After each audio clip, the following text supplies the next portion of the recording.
We're continuing on that theme of pursuing winning as a goal, though not sinful, is dangerous. When we say dangerous, we're just saying problematic. Let me put it that way. That might be a better word.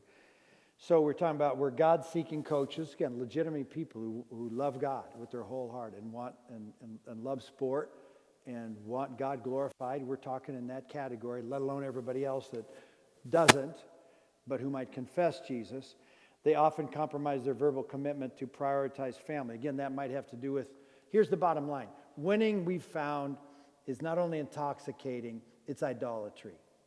That the pursuit, remember, idolatry is just giving affection to something more than God. That's idolatry.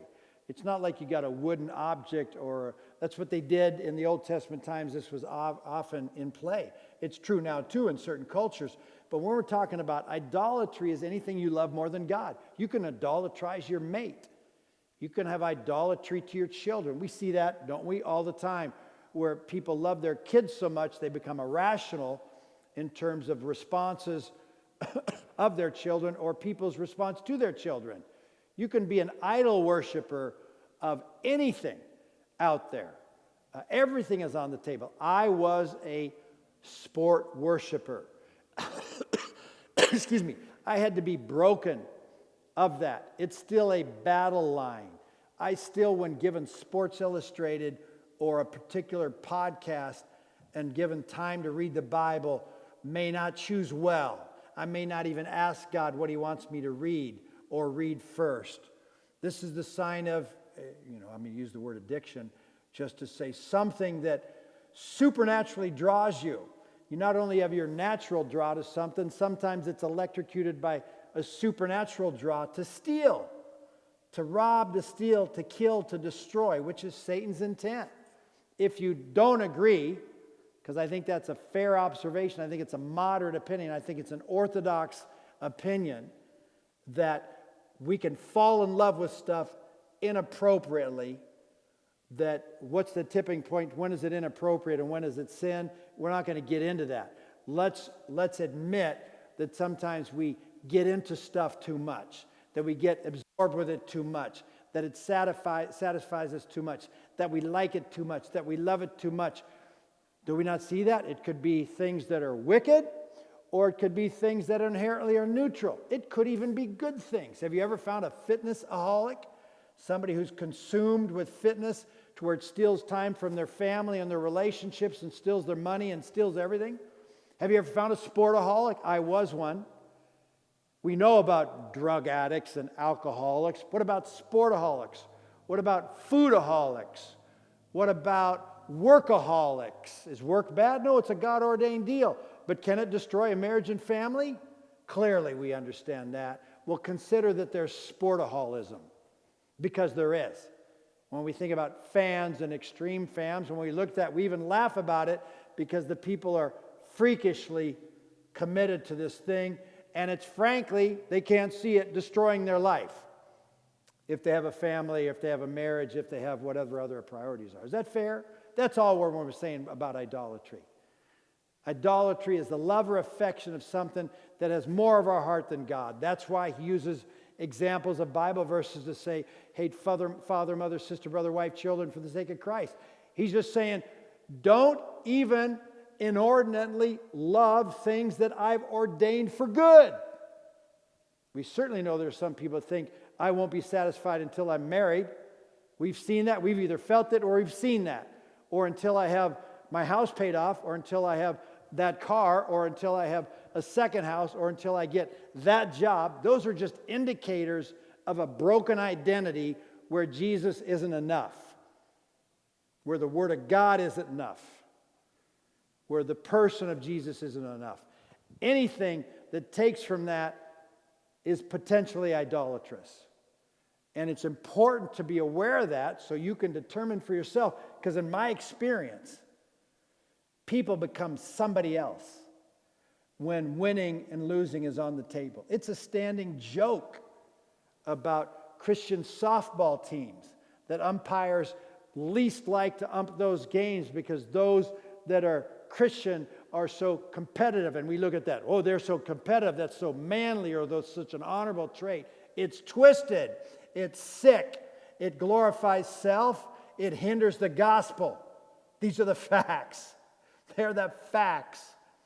And if you don't consider them, you're walking in non-reality.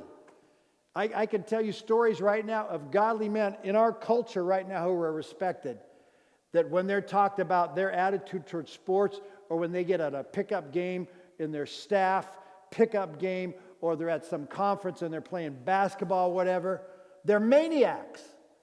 It's joked about how incredibly competitive they are. So unlovely, so selfish, so unkind, so ego-driven. That's the cool part about sports. Sports smokes that stuff out. It reveals the heart like few other things can. Self-glory, right? Personal attention, my team, we're the best. Can you imagine that being the heart of God? I kind of think he spoke opposite about stuff. Or he at least at minimum put it into eternal perspective. That's what we're trying to do in this course, is to bring eternal perspective to something that even within the body of Christ we have zero perspective of.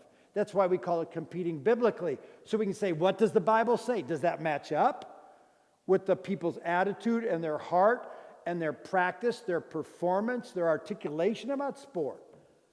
If it's unbiblical, that's a problem. That would be called sin. That's not just a my bad in the heat of the battle deal. That's sin, and if you don't call it sin, you're not even going to consider acknowledging it, let alone repenting, which means changing a direction, about face, and reorienting yourself due north to about being about the Word of God, obedience to it, the Spirit of God, and the glory of God as being the Alpha, Omega, beginning and end of sport and business and family and hobbies and everything.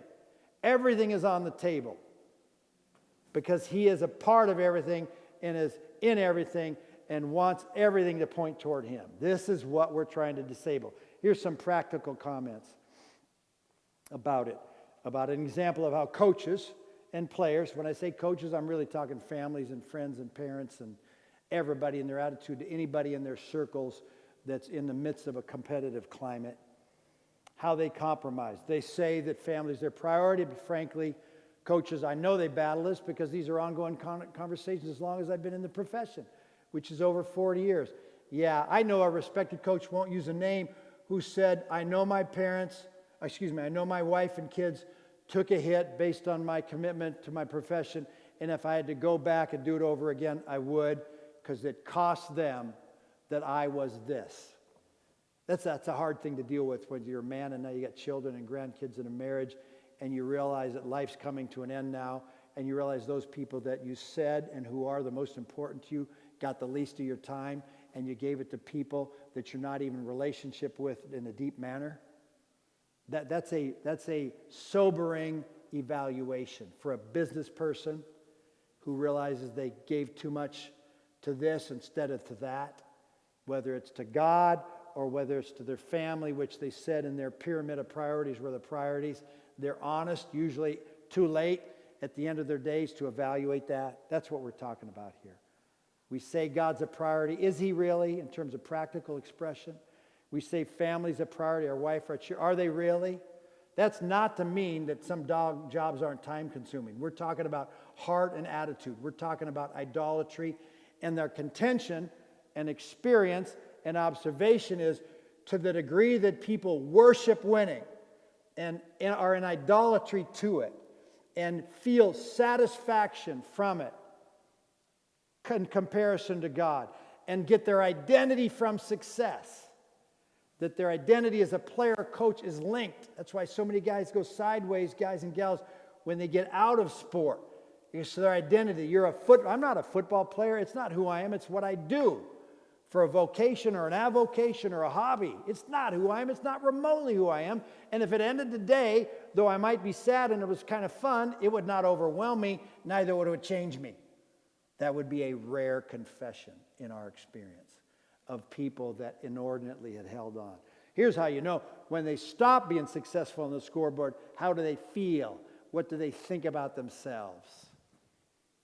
These are all how it plays out. This is the fruit of that bad tree in our experience. bad tree, not being sin, but saying when it is a goal, any kind of primary goal, this is the odds are fallout. Not with everybody, not all the time. Don't throw the baby out with the bathwater in this stuff. We're just saying, can't you just see? Can you step back and see where there's risk or danger or it can be problematic? Now we're into coach-player relations. Who do you enjoy coaching more?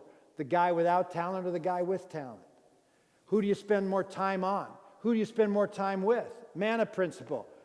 He who has much does not have too much. He who has little does not have too little. Does your heart the same for the guy who's productive as the guy who's not? Is your time, I'm not saying you're going to spend equal time with the guy that's never in the game. Practically, you're spending time with the guys who are playing. Where's your heart in that? Where's your attitude? Do you consider that that human being there who's somebody's son or daughter might be a real human who needs special encouragement? The Bible even said it. Certain body parts need special attention. He said it himself. And in the context of team, the guys who don't play, the guys who are injured, the guys who aren't talented, the guys who are backups, the guys who are not known in positions that get a lot of glory, they're the poor and the powerless in a team concept. That's God's heart, is to bless the poor in spirit, to come alongside the poor and the powerless. In a contest, that's the team that's lost. Do you have a heart for that coach who just lost that you beat? Or that the team won, however you want to look at it, whatever you want to say? Do you have a heart for those kids that are brokenhearted? Or do you just care about you, that we won, good for us, nuts to you? Good for us, nuts to you. Is that God's heart? Can you imagine that? Is that the way it plays out? Do you even think about what that coach feels like who lost? Have you ever lost before? Do you remember what you felt like? Do you see how they celebrated when you lost and then you celebrate? Don't you remember what it felt like? Do you remember what you thought? Do you remember how it hurt your kids who are less mature than you? Did you consider that at all so that when you're on this side of the line, you might handle the process a little differently than you did? My experience, Jesus confessing coaches are oblivious in a practical consideration of things in general. Not everybody. I would venture to say the majority. I'm not saying they're hard-hearted about it. They're just blind. They're blind. They don't even think about what that might feel like and what that might look like. They don't even consider others better than themselves. That's what the Bible said. Consider others better than themselves. It didn't mean in the church. It meant in life, of which sport is a piece of. Player relations, coach relations. Player relations to each other. Do you educate your players this way? Here's our attitude toward players in terms of team. These are Bible verses. The body is made up of many parts, yet it's one body. Your team is a team. Different roles, but some get special sugar, some get special attention. Are you aware of that? The weaker parts are indispensable. Do you believe that? Do you believe the backup is indispensable? Yeah, he's indispensable because if my starter gets hurt, then I got to put him in. No. I'm saying as a person, is he indispensable? Is your third and fourth and eighth teamer indispensable? Is the injured player indispensable? Is the trainer and the manager indispensable? Are your secretaries and administrators indispensable? Or is what really matters is the guys who play, and what really matters is the guys who are playmakers? What is the truth? The less honorable parts deserve special honor. Did you hear that?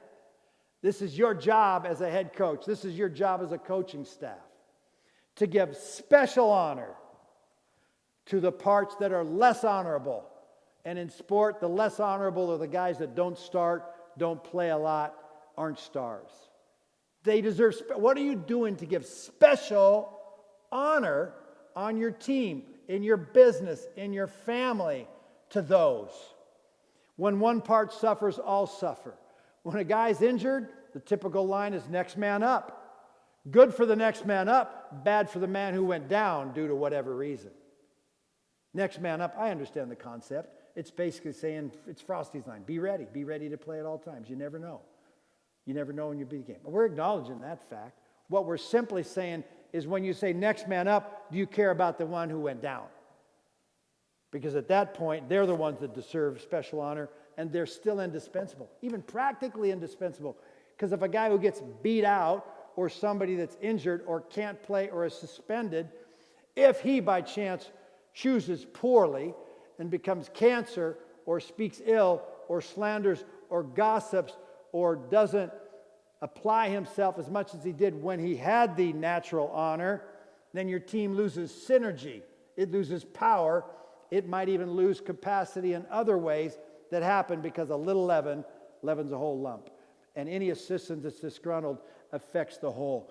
And any player, even Achan, one of 2 million, caused Israel to fall in the battle of Ai because he disobeyed God, unbeknownst to Moses or Joshua, the head coach. These are all factors. When one part is honored, all are honored.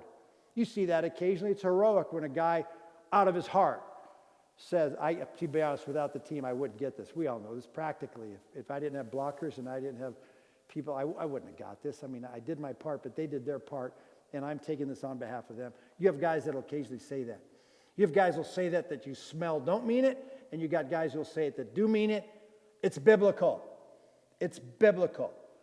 For the head coach to say, I have a part here, but my assistants have a part because without them it wouldn't happen. Without my players it wouldn't happen. Frankly, without the managers and trainers, it would have made it very problematic because there's stuff that wouldn't have got done and we wouldn't have been able to do our job because we'd had to do their job also, which would have compromised our job, which would have probably compromised our play. So even that 18-year-old manager in college or young kid on a minimum wage or whoever is critical here. If that's your heart, then they'll know it. And if it's not, they'll know that too. This is God's heart toward team, toward sport. It's directly applicable for all the reasons I said and the plethora of other reasons I'm not even going to take the time to say.